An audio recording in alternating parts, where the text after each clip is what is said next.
Hi, I'm Divina and my register number is UK19CS1032. Now we are going to see a program on selection sort and insertion sort. So since it's a C++ program, I have initialized these header files and few variables and I have initialized an array too. And first, we are going to use a switch case here. So first, I'm giving a user a menu with where do you want to select selection sort, insertion sort, or you have to wish to exit the program, or do you want to enter your choice. I'm asking the user to enter any of the choices. So the status switch case, if the user chooses one, which is a selection sort, it will ask you to enter the array size and it will be stored, and then enter the element to be inserted in an array. It will ask, and the each and every element the user gives will be stored in the array using this for loop, and I is nothing but each and every element which is present in an array. So then it will give you a sorting array using selection sort, and using this for loop each and every element will be circulated and it will find the smallest element, and then using this for loop it will check with the smallest element will be shifted to the first position, and it will check with the next elements. So I give an example here. So this is what my array is. First I have found 1 is the smallest element, so it will be placed here. So 1 will be placed separately, and then this 4, 2 and 6, let's make it as 3.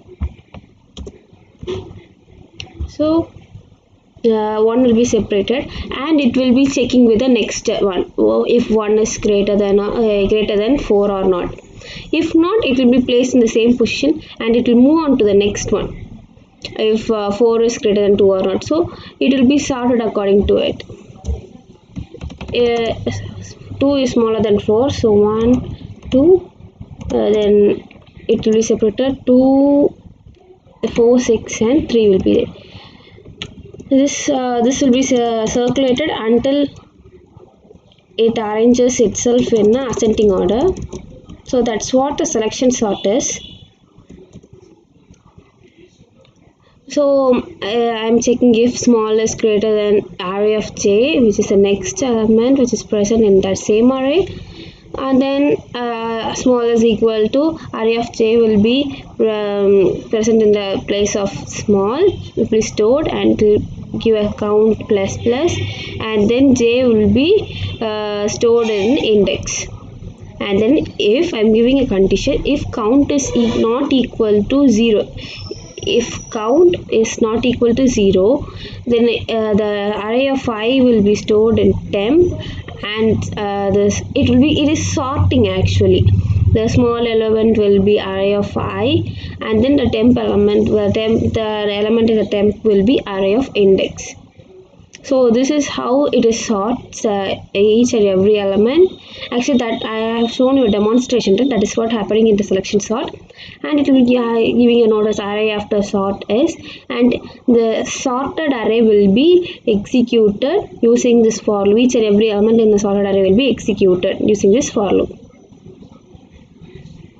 So if the user chooses to, which is insertion sort, the same as the selection sort, it will ask us the user to enter the size of an array, and it will be stored, and then enter the elements to be inserted in an array, and using this for loop each and every element which the user inserted will be inserted in this array. Already I said what is array of I means each and every element which is present in an array, and then it will give you a notice sorting array using insertion sort. So using this for loop, each and everything will be will compare with will be stored in the temp, and in this what does it does is, so let's see a demonstration of this too.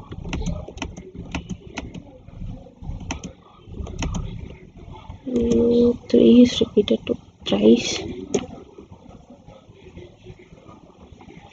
2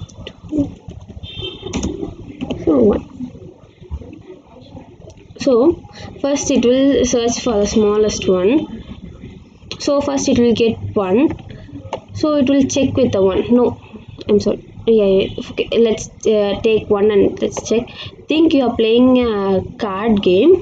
So if we have these numbers with us in this order, what we'll be doing, first we will take this one and we will keep it in the first position, right?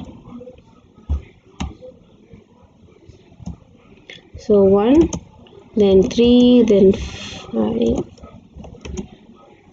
4, 6, 2 and 7. Then we will see, oh, 2 is here, so then we will arrange 2 in the next to 1. This is the lifetime example is playing a card for insertion sort.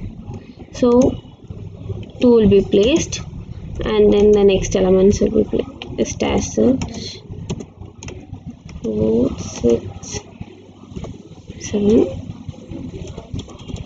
So this is what happens in our insertion sort actually, and this will be continue until it arranges in the correct order, ascending order.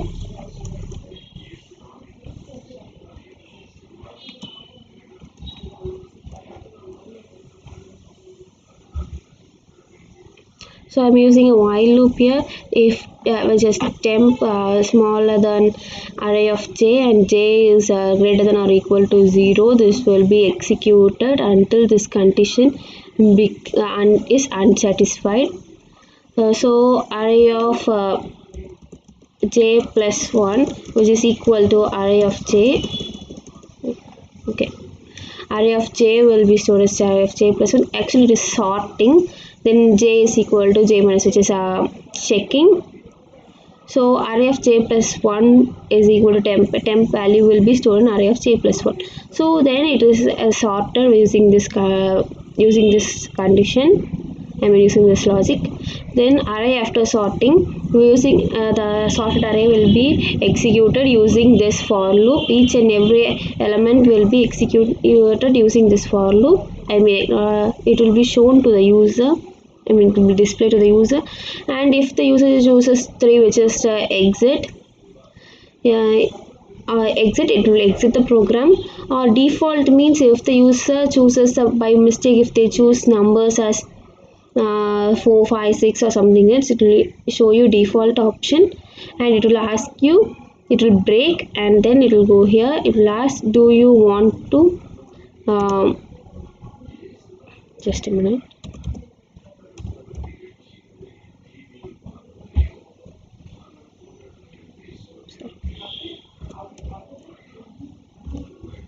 Do you want to continue, yes or no? If you give yes, again it will go, since it's a do while loop, it will ask you. If no, it will exit the program. So let's run. 1, array of 5. Okay, all those number which I'm giving is a random number.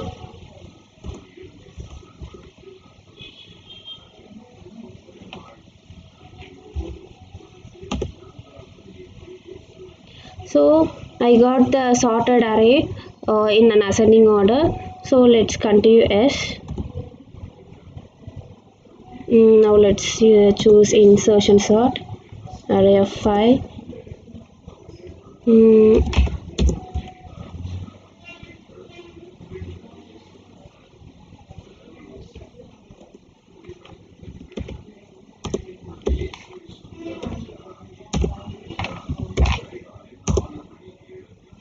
So I got the sorted array, which is also in an ascending order.